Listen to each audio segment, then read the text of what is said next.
The drawer was labeled Botanical Variants, but inside, a cassette, unmarked.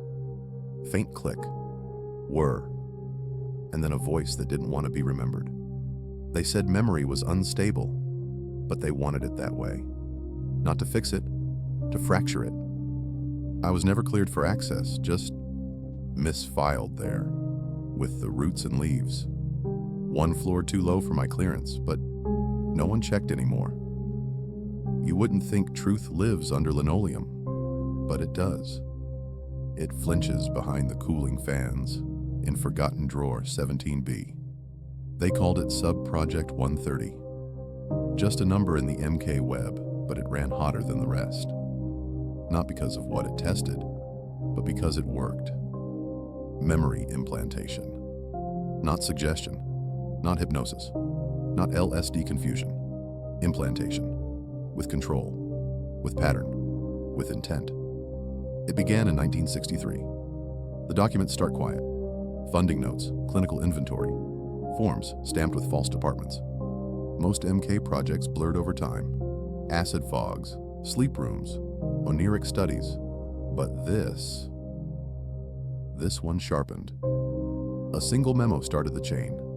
Potential forensic application of non-veridical memory consolidation. Controlled recollection could assist in voluntary disclosures from hostile subjects. They meant suspects. They meant activists. They meant us. The cassette, I played it once. Then once more. Then once too many.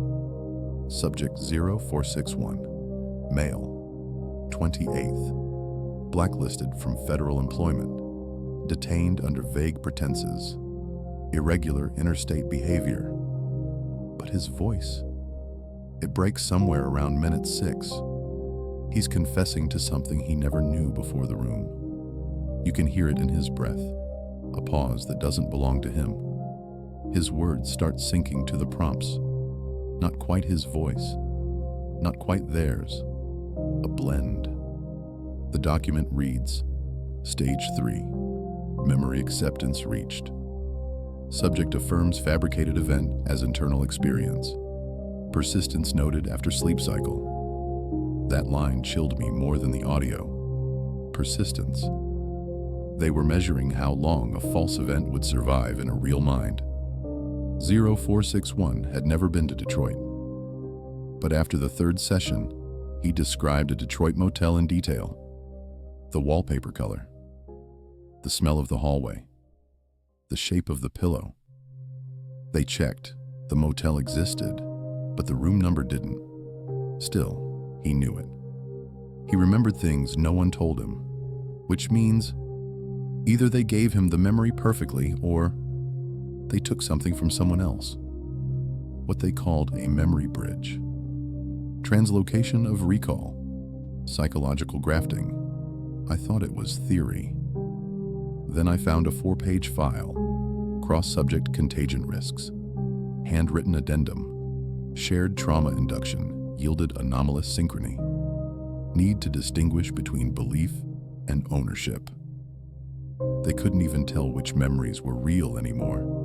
And yet, they pressed on. The list of test locations was buried in footnotes. A decommissioned VA hospital in Maryland. An army barracks repurposed with soundproof tiles. And one. A converted IRS building in Kansas. All labeled under behavioral economics training. But no tax agents were ever assigned there. In one photograph, black and white, misdated, a man sits with headphones, hands resting on thighs, eyes unfocused. The caption just says, post-prompt window. Subject retaining 71% fidelity. They wanted the falsehood to hold, not briefly, but permanently. And they knew how to make it stick. Electromagnetic pulses, not to erase, but to soften. Sleep deprivation, not to punish, but to prime.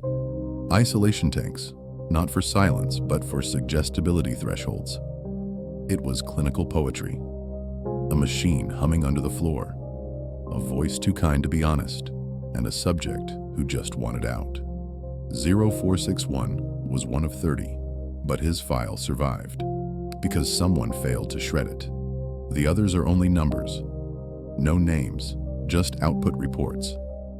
Subject 028 retained visual fragment despite protocol. Subject 013 displayed dual confession syndrome. Subject 009 collapsed during imprint, no recall post-stage. Stage, like a play, a scene rehearsed until it became belief. In the bottom margin of one sheet, someone wrote in pencil, "He's dreaming things we didn't tell him." That was the leak. Not to the press, but to reality. Because if you plant a memory, you also inherit its consequences. The guilt, the shame, the physiological markers, heart rate, tears, shaking hands. 0461 showed all of them, for something he never did. They played back his own voice to confirm it, looped confession, until he nodded along. Then they gave him the transcript, had him read it aloud, let him hear himself remembering, then asked, "Is this true?" And he whispered, "Yes." The files say, "Memory anchoring complete." They didn't stop there. Phase 2 tested removal, subtractive trauma protocol, to take away real memory and replace it with engineered ones. One subject forgot her brother's name, but remembered a lie about Prague. She'd never been to Europe, but she drew the Charles Bridge from memory, stone for stone, moss lines and all. Who did the memory belong to? Whose life was borrowed to create a plausible lie? I kept asking, until my access was revoked, but not before I found the blueprint. Monarch 07B, an early device, cassette-based, labeled Cognitive Overlay Unit. Only one photo survives, gray box, coiled cables. One knob marked pulse delay, the rest redacted in ink. I tried to trace the designer. Initials, LAR. Cross-referenced 1960s patent archives. Found a matching application. Neuro-associative audio reinforcement system. Filed, denied, suppressed. But in one margin, tested under subproject 130. Results exceed expectations. It was never built for therapy. It was a mirror. To show you something that never happened and make you believe it always had. 0461's last known location was a halfway house in Delaware. No forwarding address, no record past 1969. But a Freedom of Information release in 2003 lists a William R. under cognitive correction pilot studies. Different name, same age, same stutter in his speech pattern when describing memories from the mid-60s. Only now, they were softer. Did you visit Detroit? I think so. It felt cold, carpeted, yellow light. Why were you there? I can't remember, but I feel sorry for it. That's how you know it worked. When guilt survives facts, he felt sorry for it. For a memory that wasn't his. For a city he never walked. For a hallway someone else imagined. And that was the measure of their success. Not control, not compliance, but grief without origin. A sadness shaped like a fact. The documents get thinner after that. Sparse notes, budget closures, cross-department transfers. But one envelope, plain manila, held an 8mm reel. No return, no date. Just the stamp. Monarch OBS, internal eyes only. I digitized it. Frame by frame. A woman in profile. Chair white wall, no shadows. Her mouth moves, but the reel is silent. Then, cut to static. And the words typed over black. Memory collapse, observed at 47 hours. Rebuilt sequence shows autonomous restabilization. Autonomous. She rebuilt the lie herself. Because when a memory breaks, the mind fills in the blanks. Even if it fills them with the false, the planted, the rehearsed. I couldn't stop watching, because I knew this wasn't the only program, just the most precise, the cleanest, the one they feared would work. And it did. Too well. They called them echo protocols, where a subject, upon waking, would continue to defend a memory introduced 72 hours before. Even when alone. Even without prompting.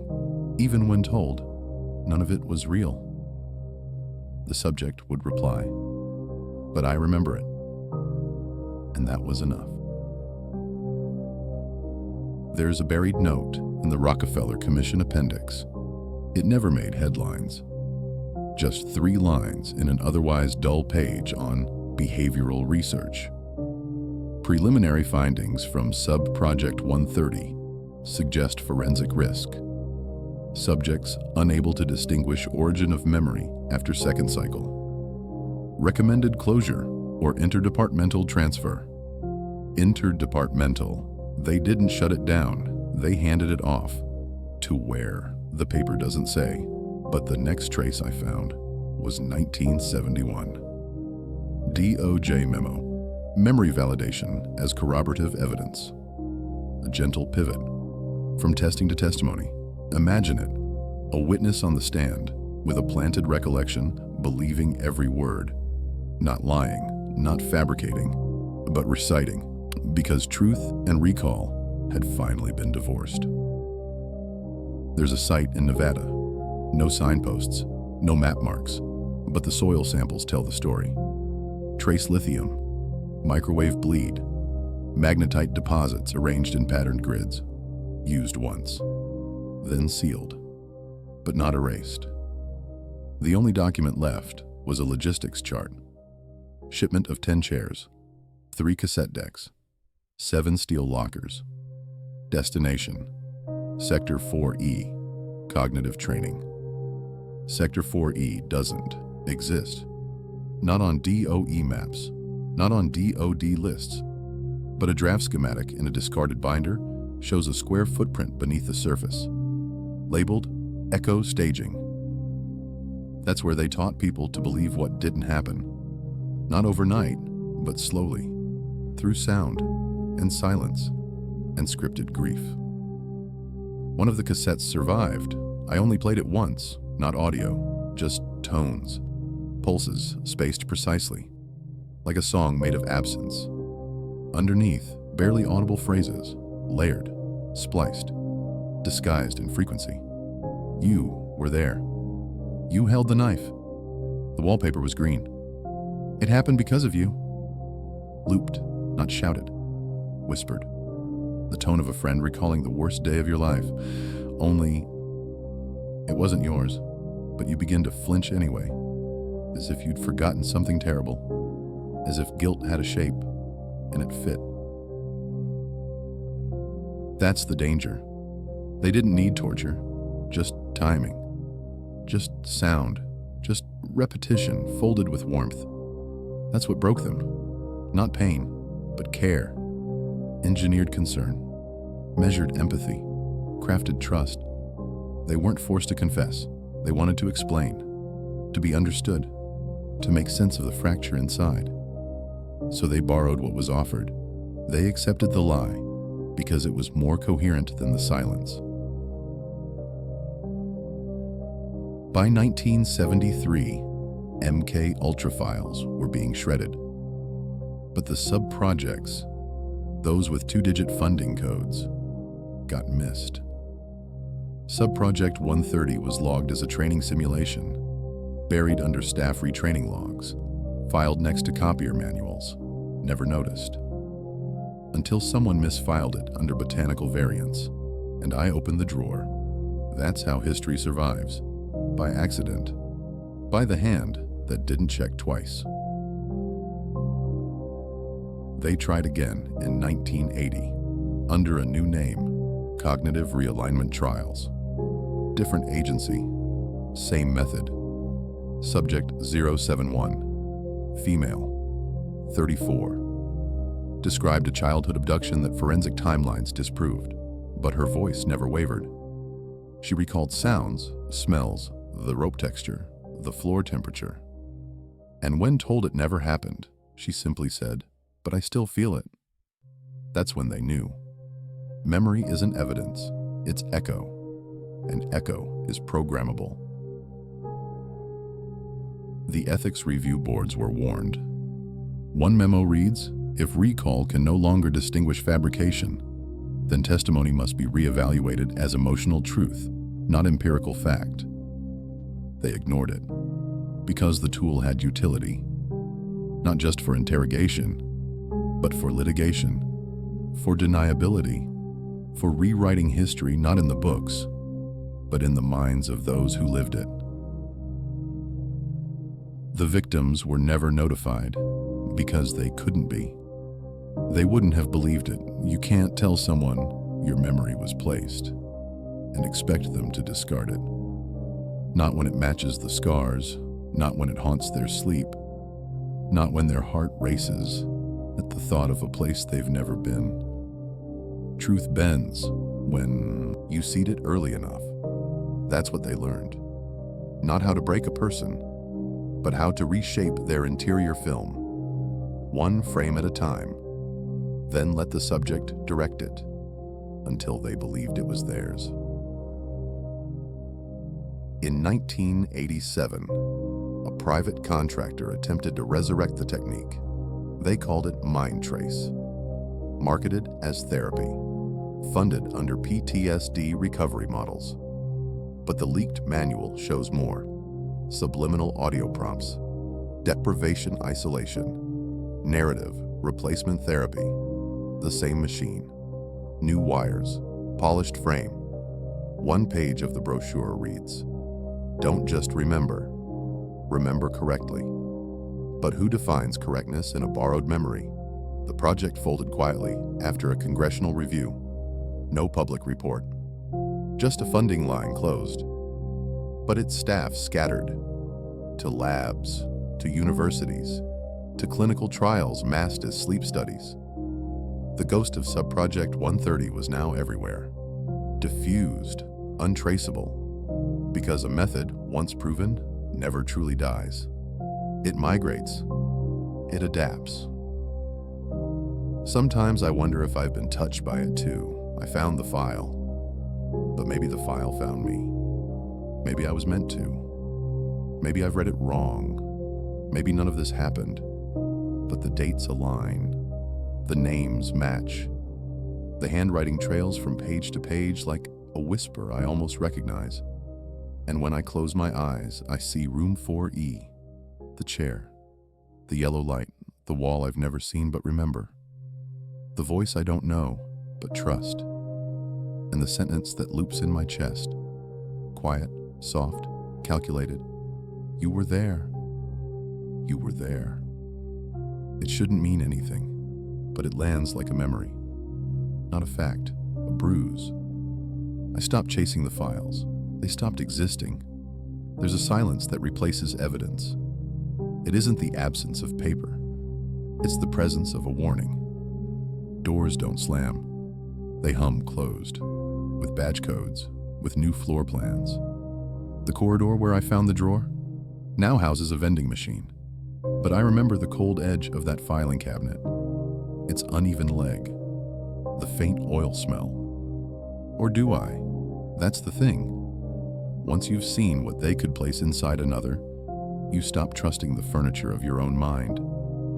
Did I open the cassette, or was I shown it? Was I the discoverer, or the rehearsal? Because that's what Project 130 taught them.